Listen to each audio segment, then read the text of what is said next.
안녕하세요. 저는 4개월 전 첫째 아들을 출산하고 현재 육아휴직 겸 산후조리로 집에서 쉬고 있는 33 여자입니다. 제가 딱히 노사는 아니라고 생각하나 어릴 적부터 극심한 빈혈에 몸이 약해 빠졌다는 소리를 달고 살았어서 첫 아이를 가지며 몸 걱정을 정말 많이 했어요. 다행히 걱정했던 것과는 달리 아이는 건강하게 잘 태어났지만 중간에 한두 번 발육장애가 의심된다며 큰 병원 가보란 소리도 들었었고 머리가 위쪽에 있어서 결국 여가 상태라 제가 제왕절개를 하고 아이를 낳았답니다. 뭔가 임신하고 내내 제 걱정이 아니라 우리 아이 걱정으로 한 번도 맘 편하게 팔자 늘어지게 지내본 적이 없을 정도였어요. 그렇다 보니 육아휴직도 남들보다 빠르게 임신을 했다는 거 알고서 한 달도 안 되어 육아휴직을 결심했고, 그로부터 4달도 안 되어 임수인계만 끝나고 바로 육아휴직을 신청했어요. 대기업을 다니고 있었고 복지가 좋은 회사이긴 했지만 육아휴직을 1년 정도 쓴다는 게 결코 쉬운 일이 절대 아니었는데 그때는 오로지 제 머릿속에 아이 생각밖에 없었던 것 같습니다.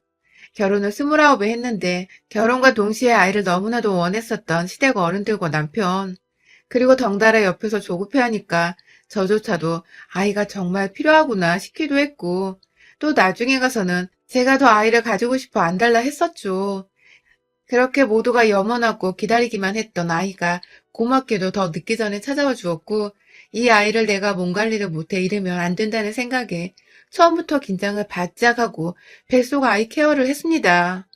이른 육아휴직이었기 때문에 아이를 낳고 나서는 누가 얘를 키워줘야 할까 잠시 걱정도 했으나 올해부터는 부부가 공동으로 육아휴직을 쓸 수도 있고 남편도 공기업을 다니는지라 육아휴직을 쓰는 게 수월해서 번갈아 휴직을 내며 아이를 키워내기로 했죠. 직장을 다니면서 한국 사회에서는 여전히 육아휴직을 쓴다는 것 자체가 결코 만만한 일도 아니었고 공백기 동안 나의 커리어가 무너져 간다는 것을 어느 정도 감수해야 했는데 남편도 흔쾌히 육아휴직을 쓰고 아이를 키우겠다고 먼저 말을 해줘서 내심 마음속 짐을 한 번 덜어낸 듯한 기분이었죠. 그렇게 아이를 가진 후 저는 두문분출하며 집안에서 시간을 보냈습니다. 임신을 한 당시에는 코로나가 우리나라에 퍼지기 직전이었지만 왜인지 임신 초기라며 밖에서 오래 걷거나 무리하는 것에 겁이 났었거든요.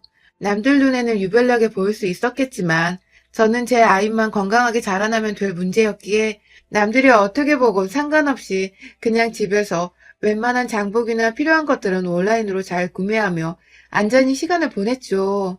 살을 더 찌워야 아기가 지낼 공간이 더 편안할까 싶어서 먹는 것도 잘 챙겨 먹고 아이한테 좋다는 음악을 듣거나 책을 수시로 읽어보며 우리 애가 뱃속에서 좋은 기억들만 안고 세상 밖에 나올 수 있도록 자잘한 것들까지도 신경을 썼습니다. 코로나가 터지고 나서는 더욱 바깥 활동에 겁이 나기도 하고 혹시나 하는 마음에 외출을 삼가했어요. 늘 출퇴근을 해야 해서 어쩔 수 없이 사람들 틈에서 어울려야 했던 남편마저도 혹여나 하는 마음에 자신이 먼저 시댁에서 출퇴근을 당분간 하겠다며 아이랑 안전히 둘이 머무르라고 해서 저도 알겠다고 했고요. 내내 함께 살았던 한결같은 사람이란 거 잘 알았기에 퇴근하고도 할 줄 아는 것이라고는 게임이나 소설책 읽는 거 말고는 딱히 취미생활도 없던 사람이란 걸 잘 알았기에 남편이 시댁에서 자겠다는데도 그닥 불안하거나 의심하는 마음은 들지 않았습니다. 우리가 누구보다 뱃속의 아이를 잘 키워내고 싶은 마음을 가졌다는 것을 서로 알고 있었기에 웬만하면 코로나 때문에 죄 없는 어린아이가 피해를 입는 것을 어떻게든 막아보고자 한 방법이었죠. 그런데 아직 결혼 안 한 우리 형님은 남편이 시댁에 짐 싸와서는 출퇴근을 한다고 하니 화가 잔뜩 나셔서는 저한테 전화를 하셨더군요. 옳게 그렇게 안 봤는데 순 여우였구나? 하면서 임신한 동생 와이프한테 여우라고 빈정상한 말을 던지질 않나. 하다못해 여우라고 한 이유도 제가 힘들지 않고 남편을 밖으로 출퇴근시키고 있다면서 남편이 시댁으로 온 바람에 자기 엄마만 아침 차리고 저녁 차리느라 죽어난다고 하더라고요. 형님 말씀이 너무 심해서 기분이 상하고 상처도 받았지만 입장 바꿔 생각해도 그럴 수 있겠다 싶어서 아차 싶었어요. 남편은 아침을 웬만하면 먹지 않고 저녁도 저하고 번갈아 가면서 집에 먼저 도착한 사람이 차리곤 해서 집에서 딱히 남편 하나 때문에 살림살이 피곤해질 것이 없었는데 남편도 시어머니 앞에서는 아들인 건지 주시는 밥을 그냥 얻어먹기만 하고 있었나 보더라고요. 시어머니도 분가했던 아들이 오랜만에 집에서 먹고 자고 하니까 신경 써서 더 밥을 차려주고 싶으셨던 것 같고요. 형님한테는 불이 나게 말씀을 드렸습니다. 제 아이 때문에 그리고 코로나 때문에 남편이 먼저 시댁 가서 지내겠다고 말을 꺼냈다고. 그러니 오해하지 마시고 저도 남편한테 어머니 힘들게 하지 말라고 말을 잘 해보겠다고 말이죠. 하지만 제 말은 형님을 더 빈정상하게 하는 꼴이었습니다. 본인 말을 고재질하겠다는 소리냐고. 굳이 아닌 거 뻔히 아시면서 곡해서 해석하시며 임신한 사람한테 소리를 빽빽 질러대시는데 정말 얘 임신한 후로 그 정도의 심한 스트레스를 받아본 적은 처음이었습니다. 사실 형님은 처음 결혼을 할 적부터 저한테 열등감인지 뭔지 늘 안 입고 온 표정으로 쳐다보며 말을 툭툭 던져대곤 했어요. 제가 대기업을 다니고 있고 나름 학교도 좋은 곳을 나와서 한 번도 대충 살아본 적이 없다고 자부하는 제 인생을 형님은 늘 피곤해, 유별나 하면서 까내리기 바쁘셨고 정작 본인은 취업도 제대로 해본 적이 없고 대학도 이름 모를 3년제 대학을 나오셨으면서 제가 노력해서 얻은 결과들을 자꾸만 필요없는 것들이라며 인생 헛살았다고 비꼬기만 하셨어요. 전 단 한 번도 형님을 먼저 무시한 적도 형님의 대학이나 현재 상황을 불쌍하게 보거나 한심하게 쳐다보기는커녕 일부러 자존감 북돋아 드리려고 매번 성격이든 뭐든 칭찬만 해드렸는데도 말이죠. 늘 저를 자신과의 반대의 사람이라고 그래서 정이 안 간다고 대놓고 상처받을 말들을 던져대시던 형님. 그날 전 어찌저찌 저한테 또 화가 난 형님을 잘 풀어드리고 전화를 끊었어요. 비록 형님이 됐어 네 맘대로 살아 하며 툭 일방적으로 전화를 끊으며 대화는 중단되긴 했지만 제 딴에는 제가 변명할 수 있는 말을 다 꺼내봤습니다. 그리고 이내 남편한테 전화를 했어요. 아무리 형님이 고자질이네 뭐네 하면서 저한테 말을 하지 말라고는 하셨으나 전 도저히 이런 취급을 형님한테 받을 이유가 없었기에 억울하고 분했거든요. 임신했을 땐 축하한다는 연락도 없었고 애는 잘 자라고 있냐며 조카 안부 한번 물어본 적이 없는 인간이었는데 이렇게 오랜만에 연락이 와서는 한다는 소리가 남편을 시댁에 보낸 여우라니 참 헛웃음이 나오는 대목이었습니다. 아무튼 남편한테 하소연을 하다 보니 그간 남편도 시댁에서 출퇴근을 하며 보니 백수로 있는 자기 누나꼴이 말이 아니라 생각을 했나 보더라고요. 심지어 남편은 밖에서 돈이라도 벌어오고 시어머니께 생활비로 용돈을 더 얹어드리고 있었는데 시누이는 백수로 지내며 집안에서 24시간 붙어있는 와중에 자기 동생이 집구석에 들어왔다고 처음부터 짜증을 내더니 그걸 굳이 시어머니 힘들다는 핑계를 대면서 저한테 남편 데려가라고 전화를 한 것이었습니다. 그러니까 한마디로 제가 이래라 저래라 할 입장은 아니지만 그 집구석에서 시누이도 시어머니 힘들다는 소리를 할 자격은 못 되었던 것입니다. 그래도 참았어요. 거기는 어쨌든 시누이 집이고 시부모님은 시누이의 부모님이니까 나보다 이러쿵 저러쿵 하면서 시어머니를 대변할 자격이 된다고 생각을 했거든요. 그래서 웬만하면 앞으로 걸려오는 시누이 전화는 받지 않으면서 아이 태교하는 데에 더욱 힘쓰고자 했습니다. 남편도 다신 전화 받지 말라며 신신당부를 했고요. 그때부터 저는 시누이를 일절 멀리하며 기피했어요. 남편이 제대로 따지지 않았던 것인지 그로부터 한 3주간은 정말 미친 듯이 전화가 오고 왜 안 받냐고 예의를 밥 말아먹었다는 욕설 담긴 문자도 많이 보냈어요. 혹여나 싶어 핸드폰을 멀리하고 살았는데 미친 듯 몰려온 욕설 문자에 저는 그걸 다 그대로 남편한테 전송을 했고 남편이 그제서야 제대로 시누이한테 절 건들지 말라고 발악하니 발악을 했는지 거의 막달이 되어 갈 때까지 다행히도 시누이는 더 이상 연락을 하지 않았어요. 그 사이 태아는 코로나로부터 면역을 가지고 태어난다는 뉴스들이 하나둘 들려오면서 남편은 다시 집으로 돌아왔고 남편 내조와 더불어 출산 준비와 동시에 다가올 회사 복귀 준비로 슬슬 여념없던 그때 출근한 남편 없이 집에 혼자 있는데 누군가 배를 눌렀습니다. 입구에서 비밀번호 한 번을 더 누르고서야 건물 안으로 들어올 수 있는데 친정엄마가 말도 없이 찾아오셨나 싶어서 황급히 문을 여니 거기엔 다른 사람도 아닌 시누이가 서 있었습니다. 정말 소스라치게 놀라버렸죠. 마지막으로 통화를 했던 게 너무 안 좋게 끝났었으니까 살짝 마주하기 민망하고 어색하기도 했거든요. 형님, 어쩐 일이세요? 하면서 놀라 여쭤보니 형님은 응, 곧 출산할 테니까 선물 좀 챙겨왔어 하면서 문을 밀치고 들어왔어요. 현관 입구에 딱 내려놓은 선물꾸러미들. 아, 역시 형님도 결국은 남편의 누나고 내 아이의 고모구나 하면서 잔뜩 감사한 마음으로 부풀던 그때 뭔가, 뭔가 기분이 퍽 그려지기 시작했습니다. 아니, 글쎄, 그 선물꾸러미 한가운데에 웬 흰꽃이, 국화꽃이 세워져 있더라고요. 아니, 새 생명 태어나는 집에 꽃은 좋은데 장례식 갈 때 사가는 국화꽃이 웬 말이냐고요. 이거 완전 그 옛날 유명했던 혼성그룹에서 여자 멤버들끼리 서로 병문안 갈 적에 국화꽃 사들고 갔던 게 막 오버랩 되면서 그제서야 깨달았어요. 인연이 절 축하해주기 위해서가 아니라 엿먹이려고 찾아온 것이란 걸요.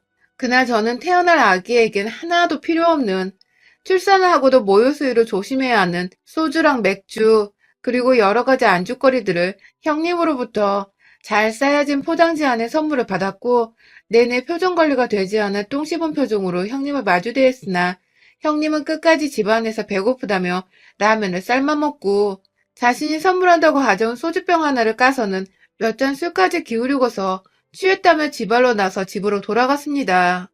너무 순식간에 몇 시간 만에 일어난 일인지라 형님이 나간 후에도 내내 멘붕이었습니다. 태어나서 이렇게 누군가로부터 노골적인 모욕을 당해보는 건 살다 살다 정말 처음이었습니다. 제 아무리 내가 미웠어도 이제 막 세상을 보려는 아기를 품고 있는 올케한테 국화꽃을 선물하고 술병들을 절 위한 거라며 가져오다니 도대체 어떻게 살았길래 생각하는 게 이렇게 무식하고 저렴하고 이기적인 건지. 퇴근 후 돌아온 남편은 현관에 가득 놓여진 술병들을 보며 당신 이거 어쩌려고 산 거야? 하며 기절초풍을 했고 저는 제 손으로 불에 태운 국화꽃다발을 남편에게 보여주며 말했어요. 네 누나한테 가서 물어봐. 라고 말이죠. 그날 남편은 퇴근해서 집안에 제대로 발을 들이지도 못한 채 빠기 차서는 시댁으로 달려갔고 시댁 가는데 딱 30분 정도 차로 걸리는데 왕복으로 오고 간 시간까지 합쳐서 2시간 후에 다시 집으로 돌아왔어요. 씩씩거리며 돌아온 남편의 말을 들어보니 자신이 가서 누나 싸대기를 확 갈겨주고 왔다더군요. 왜인지 통쾌한데 한편으론 굉장히 불편했어요. 시댁에서 자식들끼리 몸싸움이 일어났으니 제가 나중에 시부모님 얼굴을 어찌 봐야 하나 싶어서 살짝 골 때리더군요. 그럼에도 내 자식한테 국화꽃 선물한 신우이가 제대로 혼쭐이 났을 거라 생각이 들어 그날 하루 종일 마음이 무겁고 서러웠는데 조금은 내려놓을 수 있었어요. 그렇다고 두 다리 뻗고 편히 자지는 못했고요. 그렇게 몇 번의 형님과의 시비가 붙어버린 후 저는 다행히 순산을 했고 곧이어 약간의 산후조리를 거치고 곧 복귀해야 할 회사를 생각하며 몸 관리도 나름 열심히 했고 동시에 육아 팁을 남편에게 마구 전수하면서 저 없는 동안 남편이 아이를 잘 케어할 수 있도록 하는 데 집중을 하고 있었죠. 그토록 원하던 손주여서 그런지 시부모님과 저희 부모님 할 것 없이 모두들 시도 때도 없이 저희 집에 오셨고 코로나로 늘 조심스러워 마음에 잘 내키진 않았지만 막상 이리도 좋아해주는 나이 드신 부모님께 아이를 안 보여주는 건 너무 가혹한 짓인 것 같아서 최대한 조심스럽게 아이도 보여드리며 잘 지내오고 있었습니다. 오히려 집안에 아이가 생겨서 양가에서 모두 웃음과 기분 좋은 관심이 끊이질 않았어요. 하지만 그런 화목함을 깨버리는 불청객이 하나 있었습니다. 명불허전 저희 형님이셨죠. 애가 태어났지만 이전에 껄끄러운 일들 때문인지 형님은 흔한 축하 연락도 없으셨고 코로나로 병원에 미처 못 오시고 내내 집에서 기다리시다가 시부모님이 아이를 보러 처음 저희 집으로 오셨을 때에도 형님은 옆에 안 계셨어요. 시어머님은 대충 형님이 바쁘다며 핑계를 대며 넘어가려 하셨지만 저는 다 알 수 있었죠. 형님이 내가 껄끄러워서 못 오시는구나 하고 말이죠. 뭐 제대로 된 사과도 받지 않았었기 때문에 안 보이는 게 오히려 나을 수 있다며 별로 신경을 쓰지 않았는데 지난 12월 연말 평일에 남편이 또 출근하고 없는 사이에 형님이 우리 집에 무작정 찾아왔어요. 마치 저번에 국화꽃을 들고 와 저를 엿먹였던 것처럼 이번에도 뭘 어떻게 엿먹여 보려는 건지 손에 한가득 보따리를 싸우셨더라고요. 내심 겁도 나고 이걸 도대체 문을 열어줘야 하나 말아야 하나 문 앞에서 미친 척하며 고민하던 그때 아이가 밖에서 하도 문을 두드려대니 잠에서 깨버렸는지 와락 울어버리기 시작했습니다. 그 바람에 저는 아이가 있는 방으로 달려가 아이를 안고 밖에서 형님은 제가 집안에 있는 걸 단번에 알아채시고는 제 핸드폰으로 문자 하나를 보내셨어요. 더 기다리게 하면 문 따고 들어간다? 라고 말이죠. 정말 이 문자를 받는 게 이게 뭐라고 그리 식은땀이 나고 무서운지 당장 그 문자를 남편한테 재전송하고서는 억지로 문을 열어줬어요. 아이는 제품에서 여전히 울고 있고 형님은 인상을 팍 쓴 채 늦게 문을 열어준다며 투덜대고서 집 안으로 들어오는데 기분이 나쁜 건 둘째치고 재수 밥 말아 먹었는데 역 같더라고요. 무례한 것도 한두 번이어야죠. 그렇게 들어와서는 하루 종일 애기 달래다가 애기 자면 그제서야 쫓기듯이 밥을 먹고 애기 옷 빨고 혹여나 먼지 쌓일까 집 청소를 하고 다가올 출근 준비를 하느라 직장 상사한테 연락해서 미리 받아놓은 지난 연말 보고서와 새해 사업 보고서까지 하나 둘 찬찬히 훑어보며 나름 쉬는 시간 한 번 없이 내내 머리 쓰고 몸 쓰고 있었는데 마음이 심란하다 못해 복직을 하는 게 맞는지 아닌지도 모르겠던 불안정하던 때에 형님은 무작정 저한테 집에서 놀고 먹고 진짜 팔자 좋다. 그치? 남자 잘 만났지?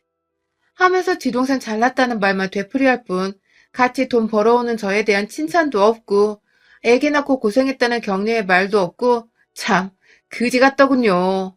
그런데 더 문제는 이번에 형님이 가져온 보따리 안에 또다시 술병이 한가득 놓여 있었던 것입니다.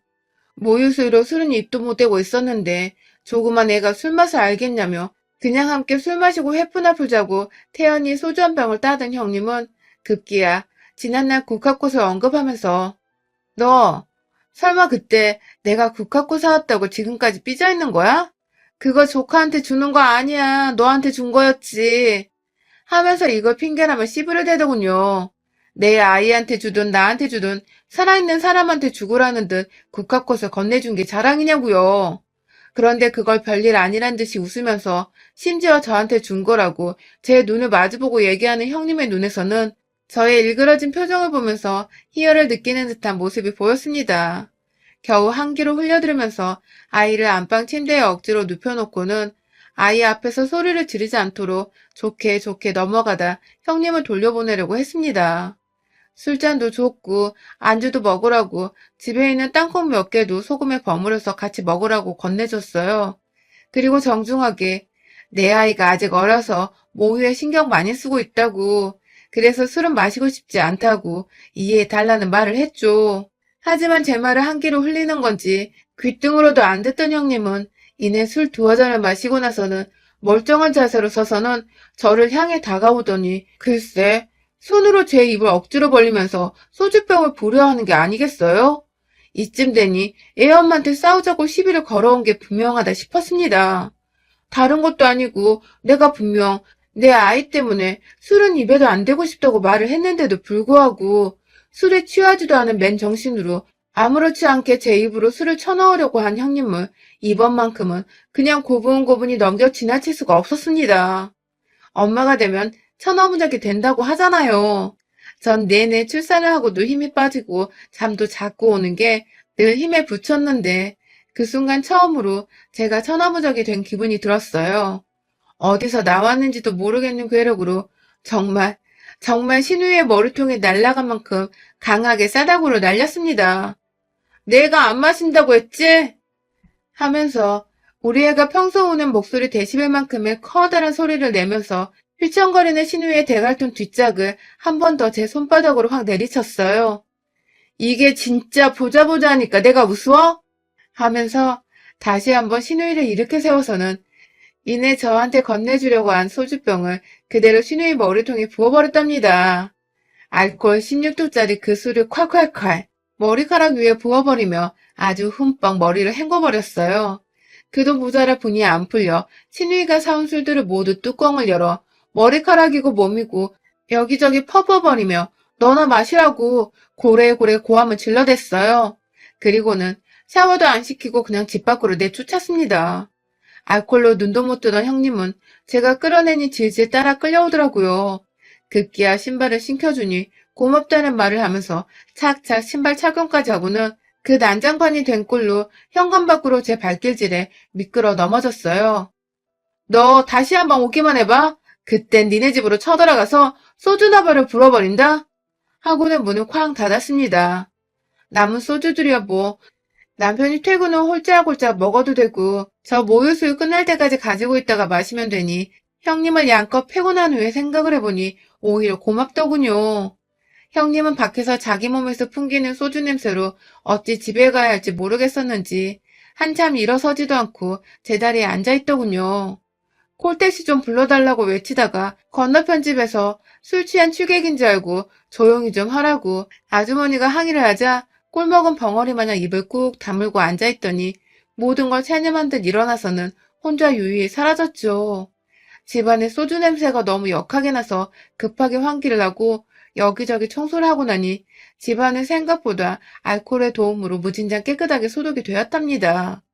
왜인지 보다 청결해지고 잡내까지 사라진 집안에서 제 기분은 그 어느 때보다 최상으로 업이 되어 콧노래까지 절로 나왔어요. 국화꽃 가져왔을 때 확 머리카락을 꽃이랑 같이 불태워버리고 싶어 내내 후회하고 그날 그냥 집으로 돌려보낸 거 아쉬워했는데 이렇게 또 뻘짓을 먼저 해준 덕에 제가 제대로 복수를 해본 것 같아서 너무너무 통쾌하더라고요.